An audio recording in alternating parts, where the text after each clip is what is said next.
Eesti Kroon. Saade rahast, pangandusest, investeerimisest ja majandusest. Saate toob teieni Tartu Hoiu-laenuühistu.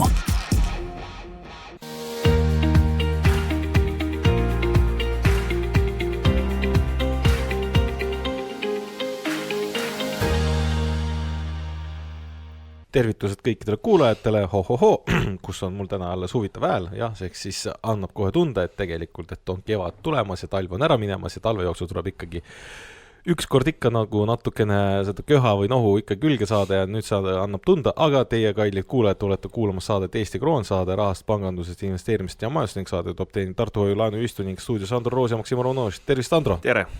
Nii, alustame kohe sellist artisti nagu Nublu. No olen kuulnud.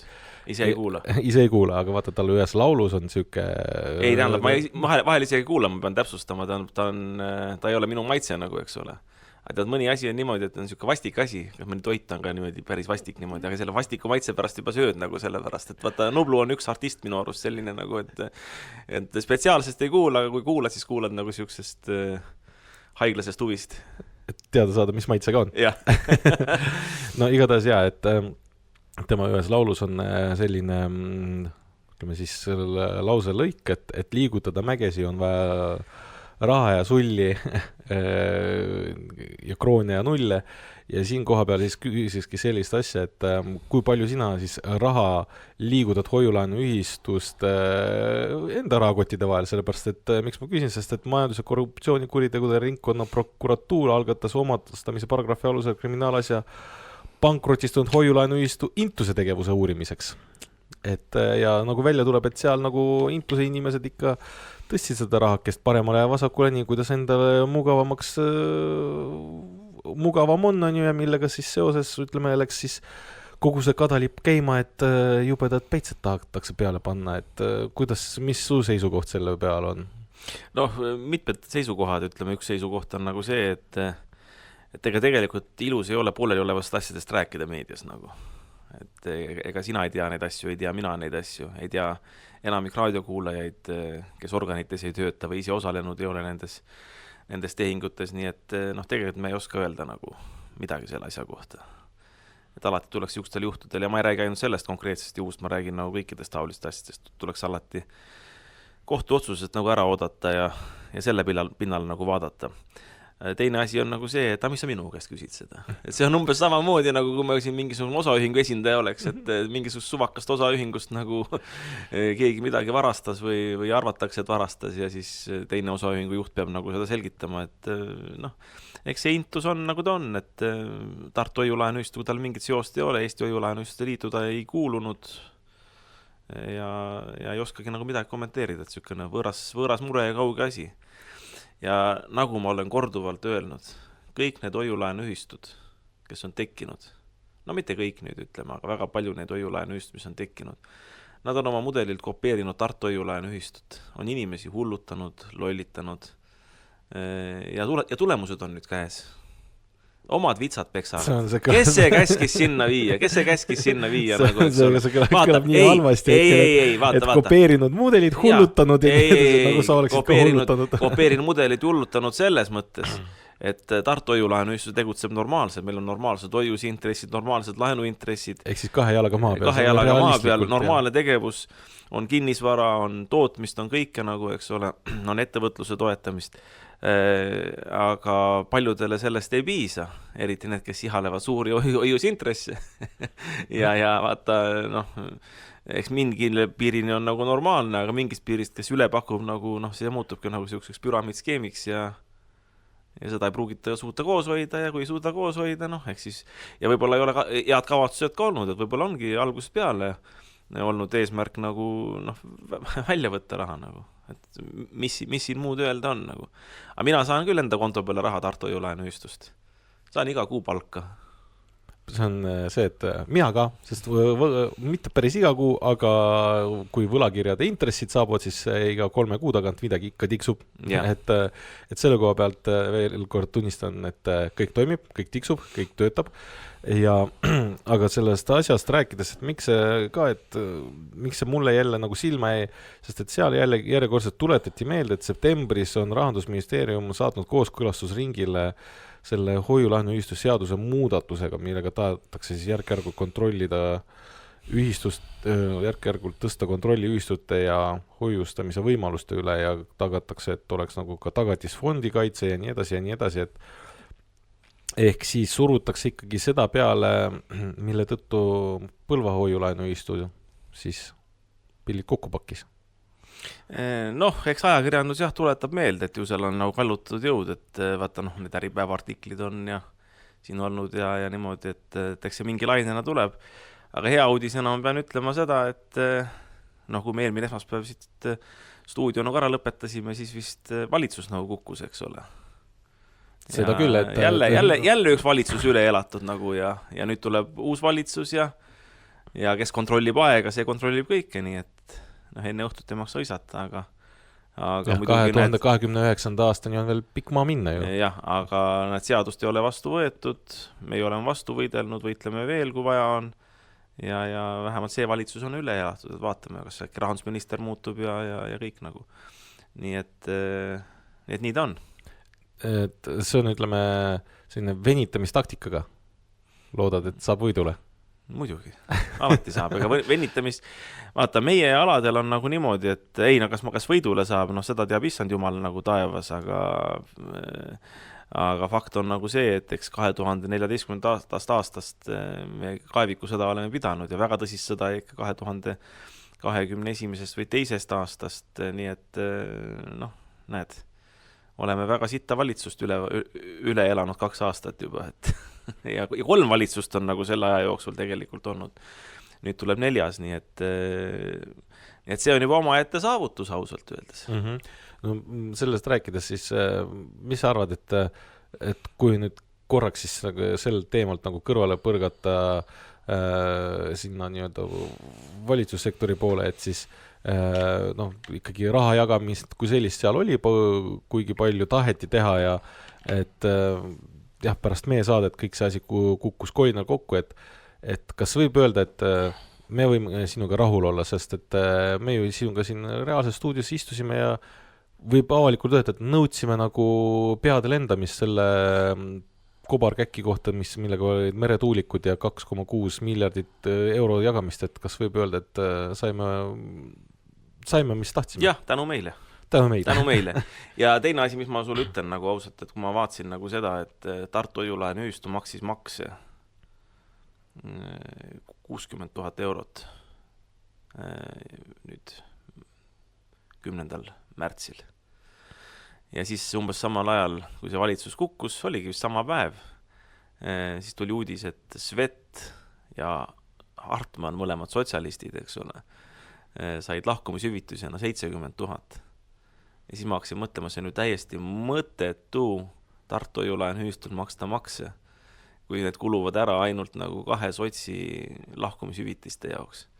Mõtle, mis need rahakogused peavad olema, mis nagu Eesti ettevõtetelt ja inimestelt nagu kokku kraapida. Et 70 000 on päris suur summa ja 60 000 makse maksta on ka suur summa tegelikult.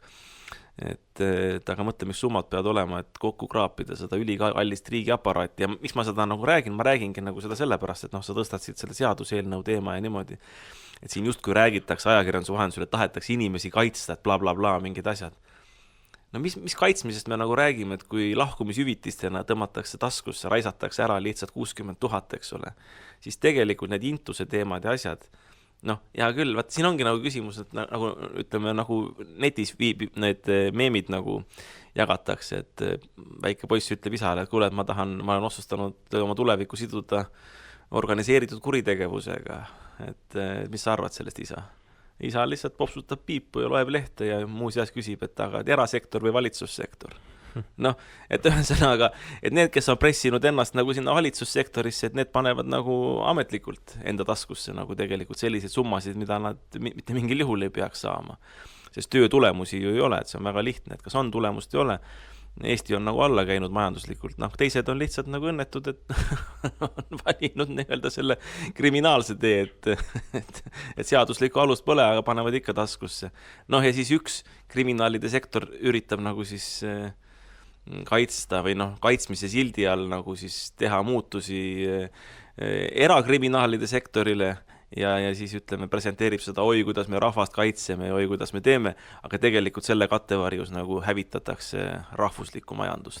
Nii et noh, selle vastu tuleb nagu tõsiselt seista ja sellepärast ma ütlengi nagu seda, et mina ei ole nagu ausa tegevuse kontrolli vastu ja selle vastu, aga vaata, me eelmine kord ka nagu rääkisime, et ega eesmärk ei ole niivõrd kontrollida, nii-öelda noh, ütleme inimeste huvides, et noh, kas inimeste suhtes käitutakse õigesti. Eesmärk on tegelikult kruvid kinni keerata kõikidel nendel algatustel ja eesmärk on see, et käpp peale panna kellegi huvides. Ja kui vajadus, siis saab selle käppa sinna taskusse pista ja sealt veel vajaliku summa veel välja võtta enda jaoks. Jah, täpselt niimoodi. Ja sellise mõtte pealt tegelikult, ma ütlen niimoodi, et selle segmendi viimaseks mõtteks, mis kõlama jääb, mille peale inimesed jääksid nüüd mõtlema enne, kui me siin lähme sellisele väiksele hingetõmbepausile on see, et kas 70 000 eurot, mis hüvitist maksti, on, nagu sa mainisid, et tänu täheks tehtud töö eest. Siit on mõttekoht, kas siin sai ikka tööd tehtud?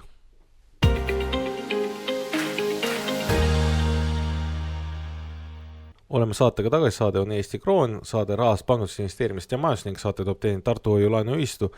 No ja nüüd on vist nende poliitminutite aeg või nagu me eelmises segmendis lõpetasime, et pead pidid lendama ja pead lendasidki valitsuse seisukoha pealt, sellepärast et kõige tähtsam küsimus ikkagi, nagu meie saates on ikkagi see raha, krabisev ja kuidas sellega ringi käiakse, siis hoiame ju sellel nagu luubiga silma peal ja noh, nagu sai eelnevalt mainitud, valitsus on vahetunud, sellega kohe tõmmati tagasi mingisugused maksuasjad ja nii edasi, et no, mina selline reakodanikuna loen seda asja, mina sellest, kuna ma olen igapäevaselt ka raamatupidaja, siis ma loen ainult seda välja, et midagi läheb väiksemaks, et noh, tore, või kuidas sa, Andru, arvad, et mis seleta siis nii-öelda maakeeliga meie kuulajatele lahti, et mida tähendab siis selle ettevõtja tulumaksu langetamine, kui oli see, või kaasa arvatud siis see, mis on siis maksuvabastamine esimesest eurost või mis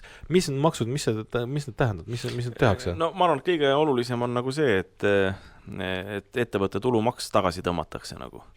Sellepärast asi ei ole ju selles, et sealt mingid hiigelsummad kokku kogutakse, neid ei koguta kokku. No, teine küsimus on üldse, kas neid hiigelsummasid vaja on, mida koguti, aga noh, ütleme, sellised maksud nagu vastu võeti, maksumuudatused.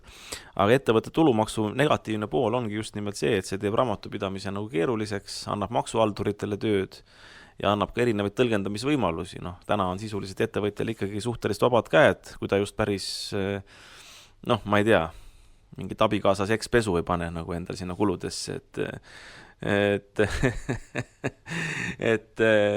noh, see on nagu käibemaksu teema, et kas on õigus käibemaksu tagasi võtta või mitte, aga noh, siis tekiks ka see teema nagu vaata see, et kuidas see sekspesu on seotud sinu ettevõtte tegevusega, et siis sa oled nii käibemaksu petnud kui ka juba tegelikult tulumaksu petnud. Ja see teeb väga keeruliseks selle asja, nii et pikad menetlused asjad, kohtuvaidlusi tuleks sealt nagu, eks ole, sest noh, mitte ainult ei ole sekspesuga tegemist, on ka siuksed päris piiripealsed asjad või ka sellised asjad, mis ei ole piiri peal, aga lihtsalt maksuamet sul pahatahtlikult tõlgendab, et aga miks sa selle kuludesse arvasid, vähendasid kasumit, näed, nüüd on siis nii, et teeme sulle menetluse. Ja noh, lisaks ka see, et vaata, täna on suurem halduskoormus käibemaksuga liitunud ettevõtetel, need, kes on käibemaksu kohustuslased. Väga paljud väiksed ettevõtted ei ole liitunud, ei ole käibemaksu kohustuslased, nad tegelikult on maksuameti huviorbiidis selles mõttes väljas, et kui nad maksavad palgamaksud ära, on asi korras, aga ettevõtte tulumaksuga nad tuleksid kõik nagu sinna maksuameti huvisfääri, sest nad oleks tulumaksu maksmise kohustuslased.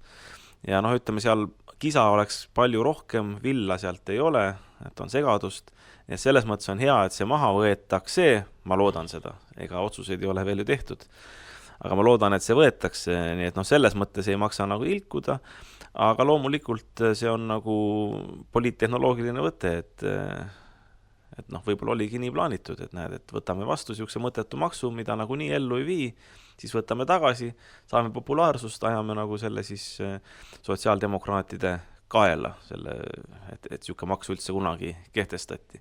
Nii et Reformierakonna poolt kindlasti väga kaval käik, et ta niimoodi kavatseb teha.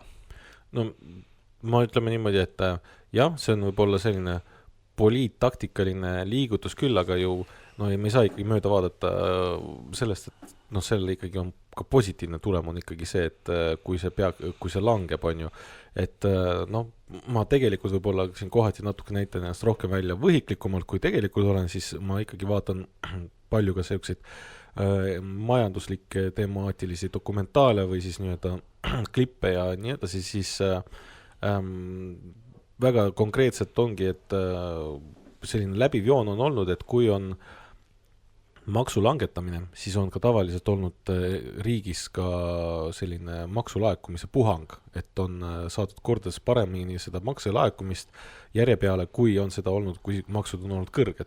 Sest et ettevõtja vaatab, et kuule, kui see maksud on nagu niivõrd palju madalamad, siis mul on kergem need ära maksta, kui see, et ma hakkan kogu aeg skeemitama ja vaeva nägema, et kuidas nagu nendest kõrgetest maksudest kõrvale hiilida ja ohuga vahele jääda ja saada veel suuremat trahvi, et kui ta on nagu mõistlikkuse piires, siis ongi, et ettevõtjale ikkagi see, et kuule, et ma maksan ära ja kõik asi ants ja elame edasi ja ettevõtlus kasvab minu ettevõtte, kasvab ka riigi rahakott, et aga meil on ikka kuidagi läinud see teistpidi ja nüüd on see siis esimene nii-öelda käik selle suunas, et tõmbame maksu vähemaks, anname siis ettevõtjale natuke hingamisruumi või ma saan valesti aru? No vaata, siin on jah kaks asja, et üks on siseriiklik turg, teine on nagu see, et kas me väljamaalt suudame nagu juurde tõmmata endale tarbijaid ja maksumaksjaid, et see oleks nagu isegi veel olulisem, kui me tahame riiki arendada.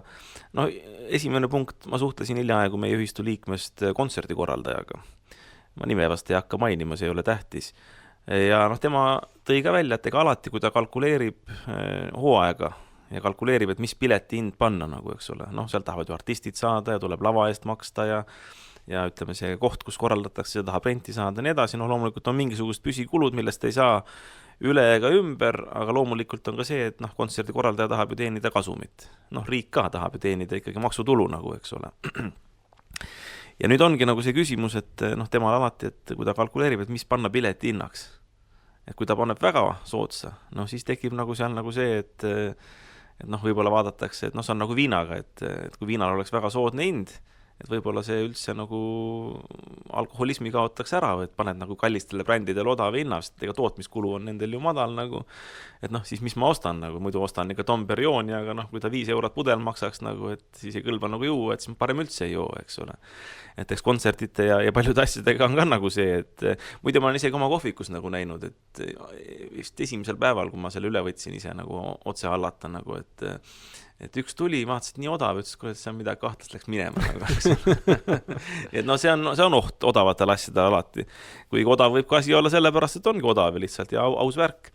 Aga teine asi on see, et ta ütles niimoodi, et vaata, et kui on nagu siuke piiri peal, et kontserti korraldamine ära ei tasu, et ega see pileti hinna tõstmine ka nagu ei aita. Et sa küll kalkuleerid nagu seda, et tõstan hinda seal, ma ei tea, 20%, et siis saan 20% rohkem tulusid, tegelikult ei saa, et võib-olla tuleb hoopis 40% vähem külastajaid ja lõpuks jääd kahjumisse selle asjaga, nii et ei tule seda käivet. Nii et lõppkokkuvõttes asi on ikkagi selle peal, et ta peab olema paras, kõik peab olema paras ja taskukohane, nagu me siin ka saates oleme korduvalt nagu öelnud ja ei saa nagu nende asjadega üle pingutada, et selge on see, et tänane maksukoormus on liiga kõrge, eriti kui seda kombineerida nagu meie siukse bürokraatliku asjaajamise keerulisusega, ta on tõesti keeruliseks läinud ja mõttetuks, nagu, et oleks bürokraatia null ja tänane maksukoormus selline, nagu ta on.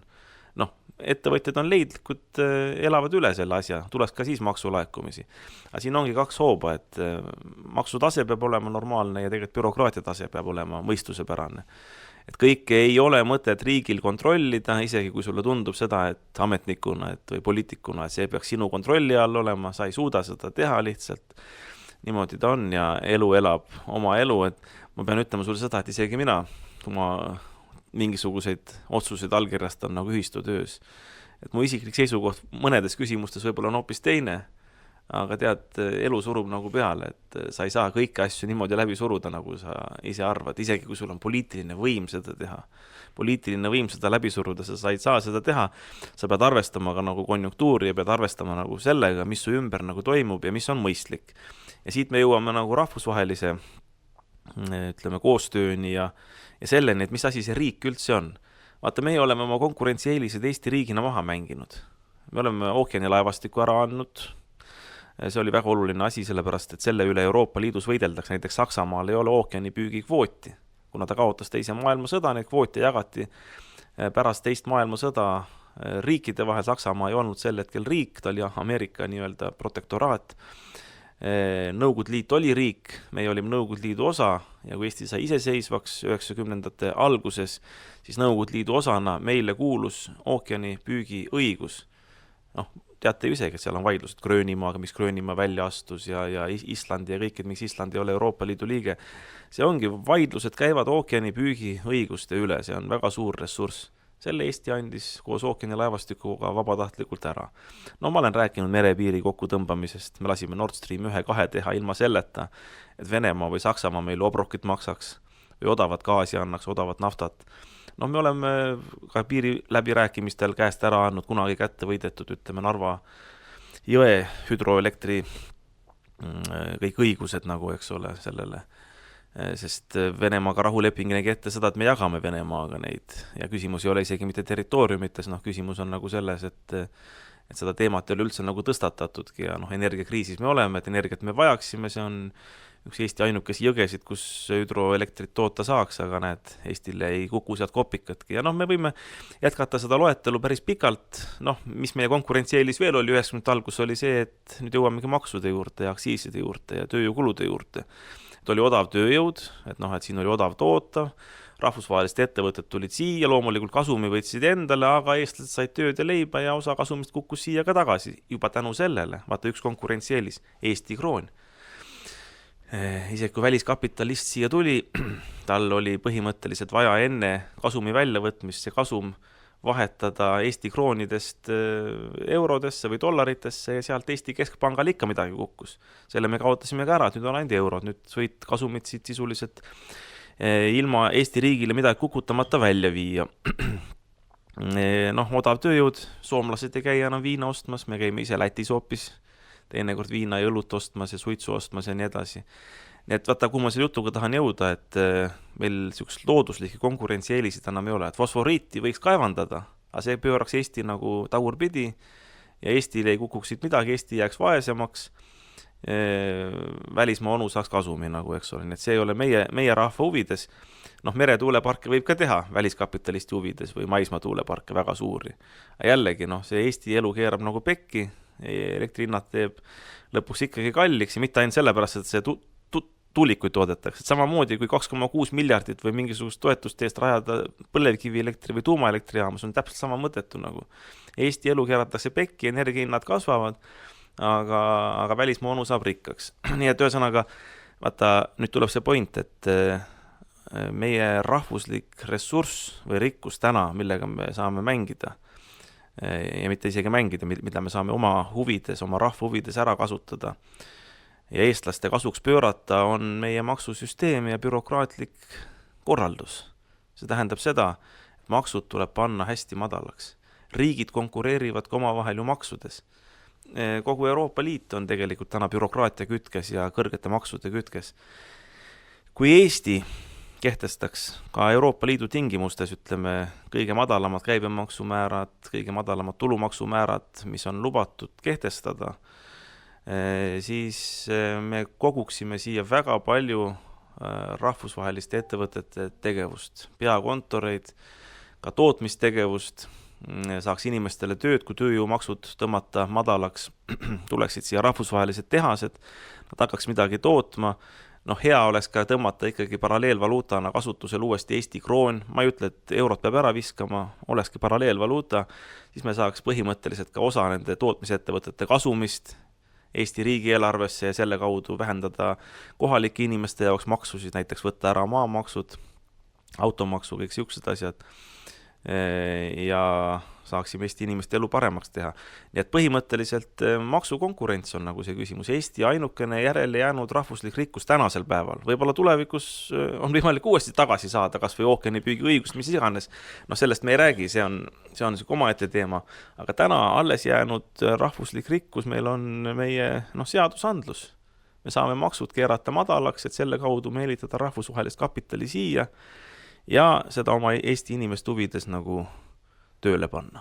No mina lisaks siia juurde selle, et meil on ka veel üks suur ressurss on ikkagi eestlase nutikus ja ka keskmisest parem harituse tase, et ikkagi eestlane on ikkagi võrreldes muu maailmaga on suht kõrgel kohal nii oma inglise keele teadmistega kui ka IT-alaste teadmistega, kui ka üldse, võib öelda, jonnakuse ja töökusega ka. Kuigi ma pean sulle ütlema, et vaata, need jonnakad ja töökad ja targad, eks need riisutakse ära nii Ameerika kui India kui Hiina poolt, nagu, eks ole.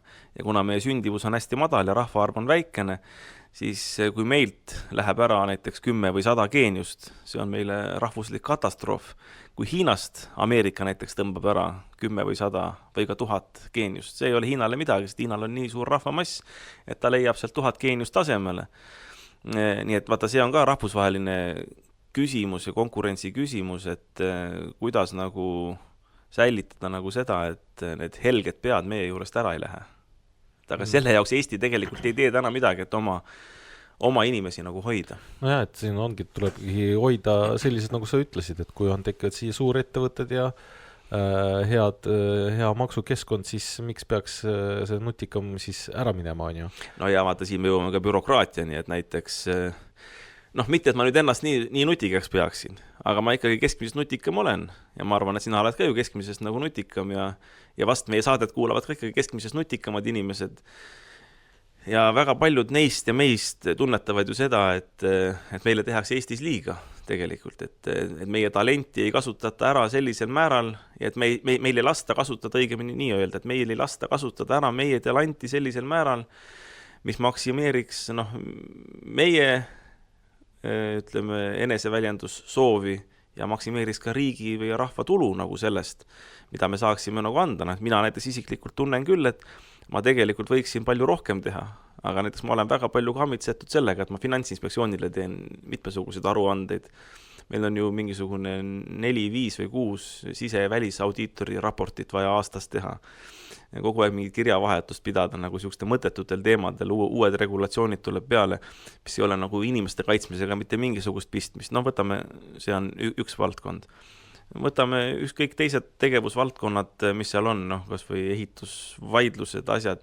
Tegelikult olgem ausad, see on asjatu kulu inimese jaoks. Ja ma jällegi, ma ei räägi oma isiklikust tragöödiast, et ma üldistangi seda, et ma ei tea, kas ma seda näidet olen toonud, aga üks kinnistu, mis meil nagu Pärnus on see Soolaaida kinnistu, mis praegu nagu pausi peal ehituse mõttes on. Aga eelmine omanik tegi 10 aastat ehitusluba sinna peale. Siis tal saigi jaks otsa, siis ta müüs meile selle edasi. Aga mõtle nüüd ise, et inimese eluiga on 70 aastat. 20-aastasena hakkab produktiivselt tööle, jääb järgi siis 50 aastat produktiivset elu, võib-olla viimases otsas veel ei olegi nii produktiivne, ütleme seal 4-50 aastat siukest aktiivset elu. Palju sa jõuad selliseid ehituslubasid siis nagu teha, eks ole, teedki oma elu jooksul 2-3 tükki, siis on nagu kõriauguni sellest ja rohkem ei tee. Aga see ei peaks niimoodi olema. Ja see ei ole väike mure tegelikult, et mõni mõtleb, las see ärimees või asi olla. See on absoluutselt igas tegevusvaldkonnas niimoodi, et sa ei saa ennast väljendada. Võtame kas või nagu veel selle asja, et leiutamised, leidurid. Minust Henry Ford elu lõpupäevadel seal Facebookis, ma olen suur Facebooki kasutaja, tuleb välja. Olid pildid, kus ta naisega sõitis elupäevade lõpul nagu oma siukse esimese autoga, mis ta vist kunagi ehitas, nagu, eks ole. Vaata, siis oli see bürokraatia tase oli väga madal ühiskonnas. Inimene sai leiutada, sai oma isikliku autoga nagu välja tulla.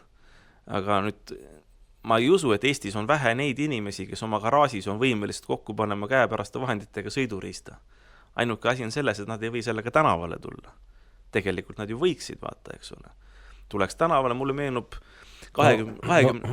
vahekommentaariks, et sa ei saa oma kaarikugagi liikutada, ammugi mitte pargitada. No vot näed, isegi hobukaarikuga ei saa, kuigi see on väga madala tehnoloogiline seade, eks ole. Mulle tuleb meelde üks Muhu mees tuleb meelde 20 aasta tagant, kus ta siis võeti intervjuu ja suve intervjuu oli mingi ja võeti intervjuu. Just niimoodi, ma ise tegin endale automobiili, eks ole, käin sellega siin Muhu vahel poes. Võib-olla politsei pigistas silma kinni, ma ei usu, et tal nagu see seaduslikult õigus oli seda teha. Aga ühel vanamehel lasti teha, eks ole. Ja ütles, näed, et enne mul oli, ma ei tea, hästi väike oli see kilomeetri hind, et enne mul oli niimoodi.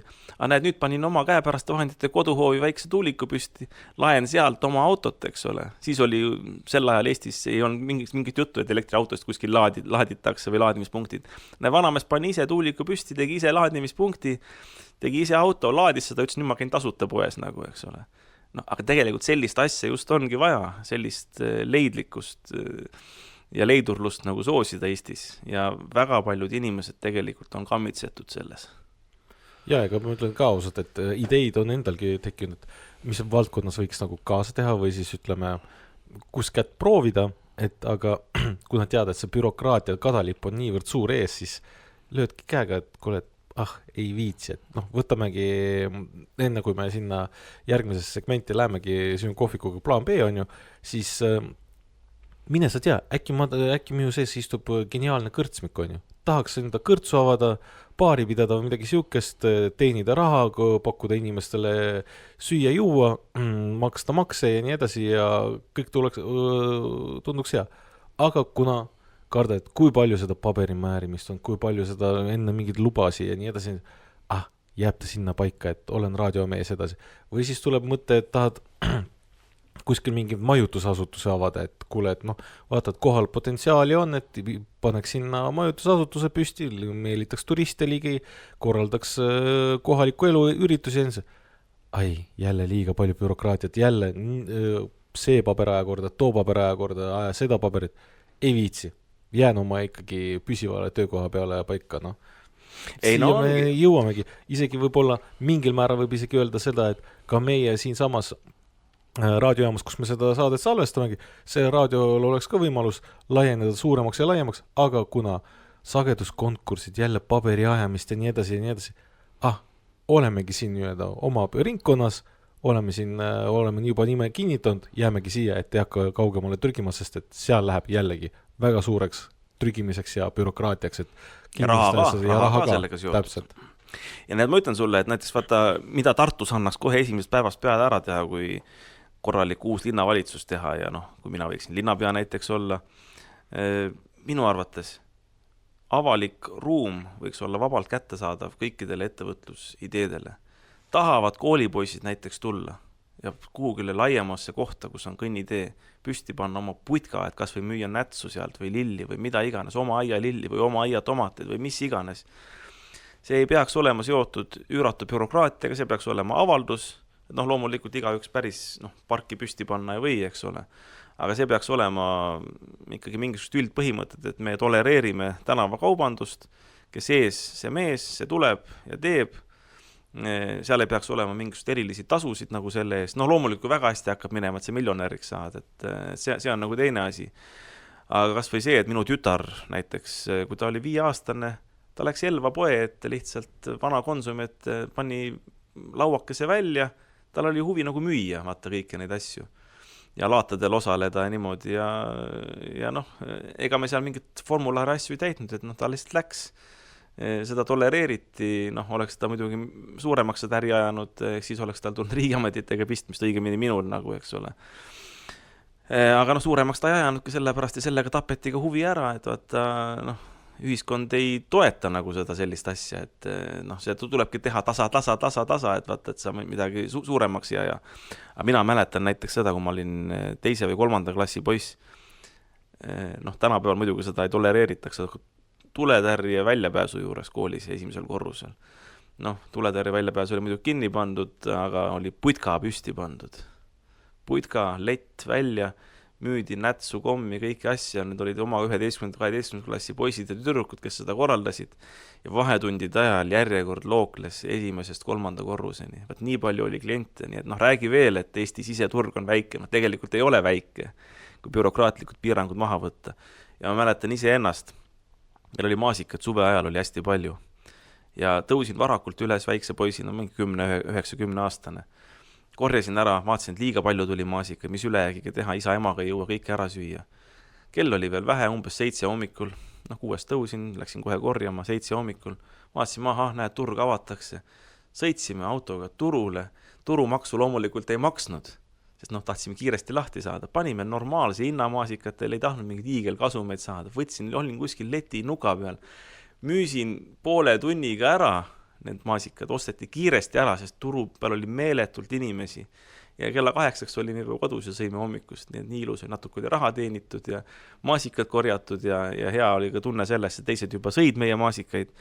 Või teine näide veel, kui kassil tulid pojad, mida poegadega teha, uputatakse ära. Merekooli saatakse. Meie ei saatnud merekooli, minul oli kahju.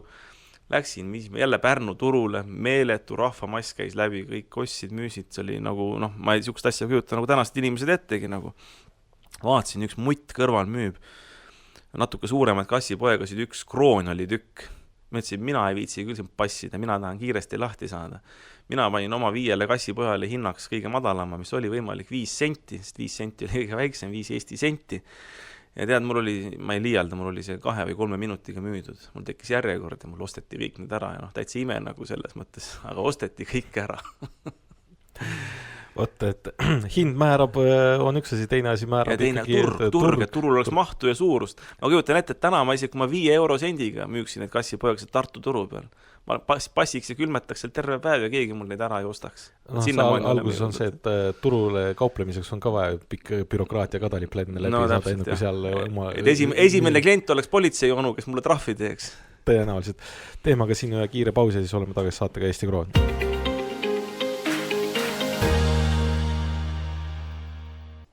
Oleme saatega tagasi, saade on Eesti Kroon, saade rahast pangandus investeerimisest ja majuseng, saate toob teenid Tartu Hoiu-laenuühistu ning nagu ikka, ennem kui see räägitud ka korduvalt mainiti juba, et kohvikus plaan B, elu käib, elu kihab, isegi seal nagu teada-tuntud suure promojana olen seal juba korduvalt käinud, ma olen juba seal ütleme regulaarne, võib öelda klient, et teatakse minu eelistusi, menüüalaseid eelistusi, sest et menüüalane eelistus on Rootsi laud, mida saab siis 5 euroga. Ja teine asi on siis, mis on Avadlev, on menüü teine valik, mis on jäätis.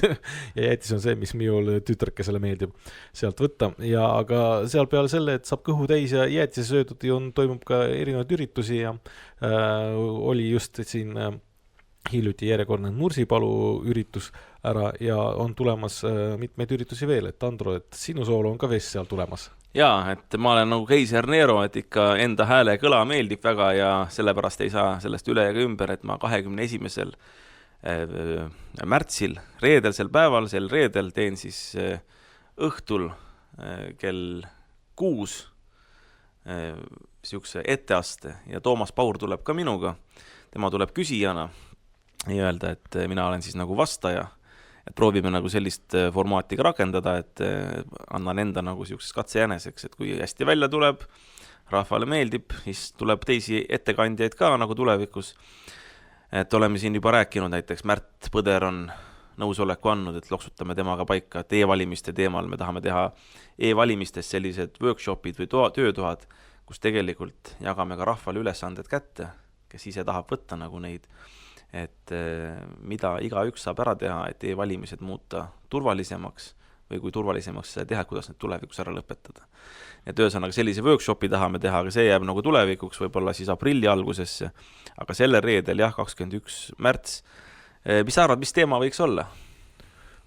No ma ütleks niimoodi, et ma arvan, et ma ei taba seda teemat, seda naela pead, aga see käis meie saatest täna läbi, et see on tulevikuks võib-olla hea teema, et nagu sa mainisid, et mis on meie riigi tugevused või siis on ka see, et tooks Eesti krooni tagasi. Ei ole vaja Eesti krooni tagasi tuua, mitte midagi halba meie saate vastu. Veksel on juba meil olemas. Veksel on olemas, jah. Veksel on olemas. Aga ma ütlen, me teeme maisema teema. see on rahaga seotud, aga vaata, kõne all on ikkagi see 500 miljardit dollarit, mille raames USA peab siis saama Ukrainast, Ukraina peab andma USA-le maavaraleppe. Ja meie küsimus on, minu küsimus on, et kui palju Eesti sellest saab. Eesti on kõige suurem toetaja, et arutame rahvaga nagu läbi need asjad, et me tahame tagasi ka saada. Ei ole vaata niimoodi, et meie oleme heast peast andnud, et me oleme need lollivannid, et meie anname heast peast ja teised lähevad ja võtavad kasumit. Et kui meie rahvas on juba nii palju kannatanud, siis me tahame nende kannatuste eest ka midagi saada. See ei ole võib-olla meeldiv teema ja võib-olla mõni siin lillelapse mõtteviisiga nagu mõtleb seda, et näed, vaata, kus on kasuahne. Aga tõesti, vaata, meil räägitakse kogu aeg sellest, et Eesti riik on nagu midagi sellist, kus eestlane peab püksirihma nagu kokku tõmbama ja tavainimene peab püksirihma kokku tõmbama ja me peame olema kangesti altruistlikud nagu teiste suhtes ja siis hirmutatakse, muidu tuleb äkki konflikt meie õuele. Aga vaata, rahvusvaheline poliitika on nüüd pööranud nagu selliseks, et on kasumi jagamiseks läinud ja ma ütlen seda, et me peame arutama ka seda, et kuidas Eesti sellest kasumist osa saab ja mitte Eesti Margus Tsahkna mõttes ega Kristen Michali mõttes, vaid Eesti selles mõttes, et sina ja raadiokuulaja ja mina ja sinu naaber ja naabrimees, see tavaline eestlane, me kõik, kelle najal Eesti Vabariik püsti seisab. Jaa, tead, ma pole kunagi sellisest aspektist mõelnud, et tegelikult, et kui USA on olnud Ukraina suur abistaja, oleme ka meie olnud suured abistajad ja nüüd on, kui läheb siis nii-öelda maavarade leppeks, siis et USA peaks nagu saama abistamise eest nii-öelda tänutäheks siis kompensatsiooni või siis nii-öelda tänutäheks sellist preemiat või siis nii-öelda maavarade äraandmist. Aga need, kes teised abistasid, et nendele on, kas ootab ainult soe käepikistus ja aitäh, et Eesti rahvas rihma pingutasite. No vaat jah, et see suur Peeter ja väike Peeter, et me võime küll väiksed Peetrid olla, aga me päris sellised väiksed Peetrid ju olla ei taha, kes oma leivakoti peavad laskma tühjaks süüa ja siis pärast, kui nälg endal majas on, et siis suur Peeter ajab nagu ära, et me tunnistame, et me oleme väikesed, aga me tahame ka suitsupipoti juures olla. Jah, selline siis teema, ühesõnaga selle reedel kohvikus Plaan B Tähtvere tänavas asub, tulge kohale, kindlasti süüa saab ka veel, tõenäoliselt saab ka kohvi juua või siis midagi võib-olla, kes tahab julgustuseks kaasa rääkida, võib-olla natuke vähe teravamat võtta, siis saab ka selle napsukese kätte sealt. Igatahes kaasamõtlejaid on sinna oodata ja kohtumise siis kohvikus Plaan B ja kohtumise, kui mitte seal, siis kohtumise juba järgmine kord raadiomängijate juures, kuulates saadet Eesti Kroon. Teeme nii.